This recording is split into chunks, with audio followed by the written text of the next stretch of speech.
Alors, on va juste lire un passage, hein. On a déjà dépassé l'heure. On va parler de l'écoute de Dieu, hein. Donc c'est à la suite.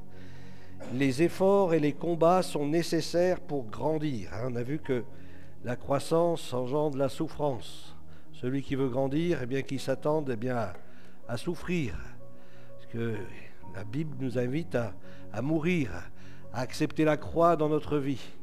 Voilà, si on veut grandir, eh bien à un moment donné, le Seigneur permet aussi parfois des circonstances, des situations justement qui nous amènent à grandir. Parfois, lorsqu'on est malade, on dit « Ah, je suis malade », mais Dieu permet parfois, eh bien, pour que nous puissions davantage nous approcher de lui. Lorsqu'on connaît des combats, des luttes, des problèmes financiers ou autres, eh bien, le Seigneur veut nous conduire à espérer, à nous attendre à lui. Je crois que toute chose concourt au bien de ceux qui aiment Dieu, qui sont appelés selon son dessein, etc. Donc Dieu veut que nous croissions en lui. Et pour cela, donc, on va voir ensemble: accomplissez les exercices salutaires à l'affermissement de votre foi. On avait vu donc la dernière fois la vertu qui est importante. Et là, nous allons voir l'écoute de Dieu. Jérémie, chapitre 6, verset 17.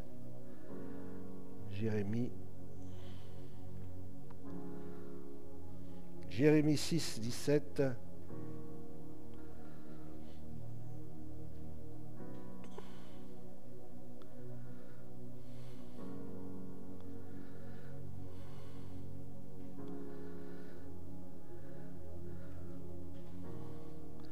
Non, si on ne l'a pas vu déjà la dernière fois, ça me dit quelque chose.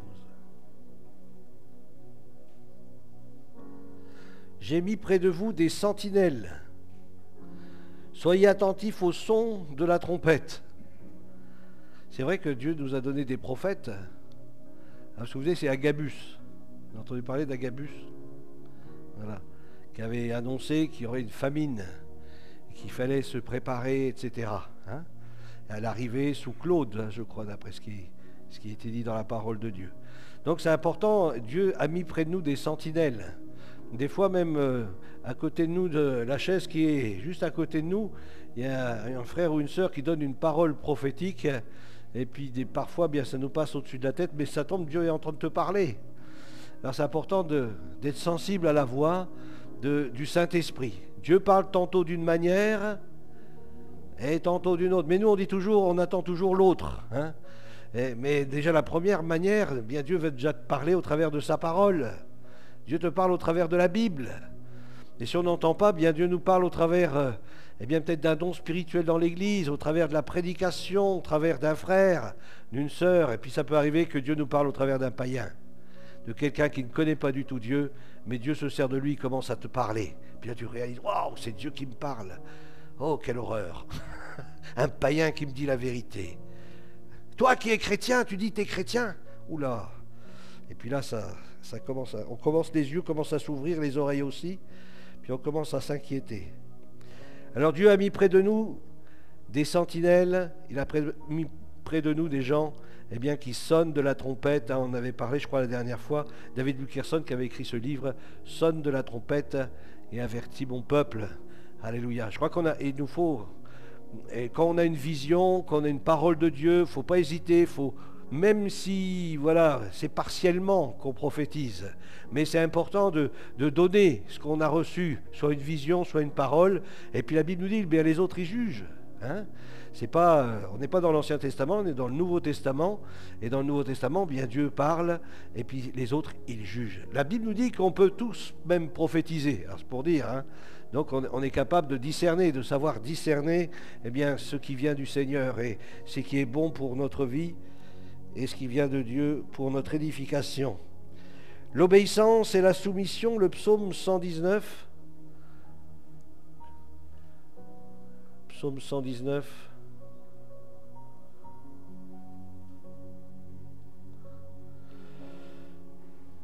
Verset 60.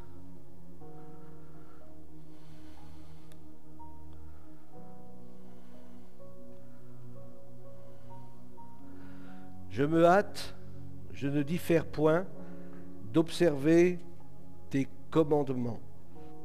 verset 112. Il est long, ce psaume 119. Verset 112. J'incline mon cœur. J'incline mon cœur. Alors pourquoi j'incline mon cœur? Parce que c'est pas naturel. C'est pas naturel. Et on a besoin de s'efforcer, comme la parole de Dieu nous le dit. Efforcez-vous d'entrer dans le repos de Dieu. Efforcez-vous d'entrer. Donc j'incline mon cœur. Parfois, je n'ai pas envie de lire la Bible. Si j'attends que le Seigneur ou le Saint-Esprit me dise « Vas-y, viens, lis ta Bible, etc. » Ben là, on se trompe. Et je crois qu'il faut ouvrir la parole de Dieu, la Bible, et puis commencer à s'y mettre, puis à commencer à méditer l'Écriture. Alors c'est bien quand c'est le Saint-Esprit qui nous y conduit, c'est formidable. Le Seigneur, il fait souvent ça, c'est quand on est jeune converti. On a besoin d'être guidé, d'être encouragé. Mais au bout d'un moment, le Seigneur dit, mais maintenant, tu es devenu quelqu'un d'un peu plus grand. Eh bien, c'est à toi de le faire. Ouvre la parole, médite l'Écriture et recherche mon conseil. J'incline mon cœur à pratiquer tes statuts. J'applique mon cœur, je désire le faire avec mon cœur, de tout mon cœur. Là, ce n'est pas d'une manière légaliste que je le fais, mais je le fais avec mon cœur, avec le désir de lui plaire, de lui être agréable, toujours jusqu'à la fin. Alléluia. Ensuite, nous avons aussi un autre passage. Rechercher les sentiments qui étaient en Jésus-Christ, c'est Philippiens chapitre 2. On connaît bien ce verset. Philippiens 2,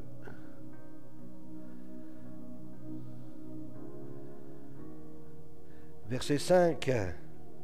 Ayez en vous les sentiments qui étaient en Jésus-Christ. Alors si vous voulez connaître les sentiments qui sont en Jésus, lisez les évangiles, vous allez voir comment le Seigneur y réagissait face à telle ou telle situation, comment il manifestait ses émotions, ses sentiments, etc. Nous sommes appelés à lui ressembler. Nous sommes des disciples de qui? De Jésus, disciples de Jésus-Christ. Et le disciple, il regarde, c'est le maître, d'accord? C'est pas vers moi qu'il faut tourner les regards, mais c'est vers Jésus. Moi, je fais aussi des erreurs, je suis aussi un homme comme vous, et je fais pas tout bien, forcément, mais lui, c'est sûr, il fait tout bien. Alors c'est sur lui qu'il nous faut porter nos regards. Lui, il nous montre l'exemple parfait. Il est l'exemple parfait qu'il nous faut suivre. Ayez en vous les sentiments. Alors pour les avoir, c'est simple. La Bible nous dit que l'amour, il est répandu dans nos cœurs par le Saint-Esprit. Donc il me faut vivre en communion, dans l'intimité du Saint-Esprit, dans cette relation avec le Saint-Esprit, me baigner dans la présence du Saint-Esprit, et puis là je me laisse imprégner. C'est l'onction qui agit en moi, le Saint-Esprit m'imprègne. Et puis là que je suis imprégné de lui, il place en moi les sentiments qui sont en Christ. Je sens une transformation qui s'opère en moi. Une transformation, je ne sais pas pour vous, mais une transformation qui s'opère. Je ne manifeste pas de haine. C'est pas que je veux pas, c'est que je ne peux pas. C'est parce que l'esprit qui agit en moi, il m'amène à ne plus désirer dire de mensonges, à ne plus vouloir faire des choses qui déplaisent au Seigneur, parce que c'est l'esprit qui est en moi. La loi est écrite dans mon cœur. Et ça, l'esprit, quand il me transforme à la ressemblance de Jésus, je ne fais pas d'effort pour faire ce qui est juste, pour faire ce qui plaît à Dieu, pour marcher dans la justice du Seigneur. Je ne fais pas d'effort parce que le Saint-Esprit lui-même, je le laisse travailler dans ma vie et c'est lui qui me transforme pour ressembler de plus en plus. La seule chose que nous avons à faire, c'est ce que nous dit le verset 7, se dépouiller. La Bible nous dit que, mais il s'est dépouillé lui-même en prenant une forme de serviteur, en devenant semblable aux hommes, ayant paru comme un simple homme. Nous avons besoin aussi de nous dépouiller du vieil homme, nous dit l'Écriture. Nous avons besoin de nous débarrasser de ce qui peut nous encombrer, ce qui peut nous empêcher de vivre une vie chrétienne authentique. Et ça, nous avons besoin du Saint-Esprit. Le Saint-Esprit, plus nous allons être remplis de la présence de Dieu, nous allons vivre dans cette communion avec Dieu, plus on va se libérer de choses, de ce qui est ancien, de ce qui est du monde, de ce qui est de la chair. Si nous marchons selon l'Esprit, la Bible nous dit, nous n'accomplirons pas les œuvres de la chair. parce que je marche selon le Saint-Esprit, c'est-à-dire je marche dans cette communion avec le Saint-Esprit, je marche en étant rempli, renouvelé par le Saint-Esprit, et quand je suis dans cette situation-là, eh bien les œuvres de la chair, eh bien j'ai pas envie de les pratiquer. Hein, quand je suis tourné vers Jésus, eh bien j'avais plus envie de prendre de l'alcool, de devenir un alcoolique. J'avais plus envie d'aller en boîte, aller faire ceci ou cela, toutes sortes de bêtises. Non, j'avais plus envie. J'avais même plus envie de dire des grossièretés. Hein, je voulais parler d'une manière qui honore Dieu. Et ça, c'est le Saint-Esprit qui le fait en nous. Hein, Dieu désire nous amener à la ressemblance de plus en plus de Jésus. Alléluia. Voilà un dernier passage. Et nous allons arrêter là, Éphésiens chapitre 4, versets 1 à 2. 4, versets 1 et 2. Je vous exhorte donc, moi, le prisonnier dans le Seigneur, à marcher, chapitre 4, versets 1 et 2, Éphésiens. Je vous exhorte donc, moi, le prisonnier dans le Seigneur, à marcher d'une manière digne de la vocation qui vous a été adressé, marchez d'une manière digne, en toute humilité et douceur, avec patience, vous supportant les uns les autres avec charité, avec l'amour, vous efforçant de conserver l'unité de l'esprit par le lien de la paix. Alléluia. Je vous exhorte, donc moi, le prisonnier dans le Seigneur. Alors on pourrait dire, oui, c'est vrai, l'apôtre Paul, il était prisonnier, voilà, il était mis dans une cellule, etc. Mais plus que ça, c'est qu'il était esclave de Christ. C'est-à-dire qu'il a vécu vraiment dans cette obéissance à Dieu, dans cette vie, dans cette communion. Je suis prisonnier de Christ, il a triomphé de moi, je lui appartiens. Hein, je lui appartiens dans ce sens-là. Eh bien, moi aussi, je dois apprendre vraiment à lui appartenir entièrement.